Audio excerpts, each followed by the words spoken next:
how do we talk about a court in a way that's empowering and not paralyzing? Because it can be very difficult right now to, well, they serve for a life term. What can we do, right?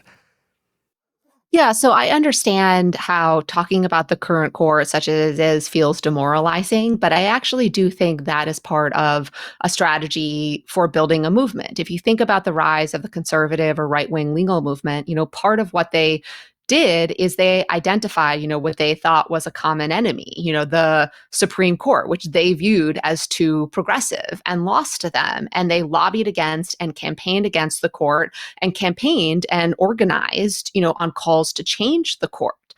And they did so by basically committing themselves to being willing to vote over the long term to make that strategy happen and to exercise any and all political power they obtained in order to advance that goal. So I understand the frustration of not being able to do anything and snap our fingers, in a single election cycle that will change an institution like the court. But the reality is, you know, the Supreme Court that we have today is the product of a several decades long movement and effort to take over the court. And if you want to change the court back, it's going to take something similar. Now, I think if you want to look for encouraging signs, think about how quickly the views of the Democratic Party, Democratic base, and Democratic politicians change over really a period of 5 to 6 years on the Supreme Court.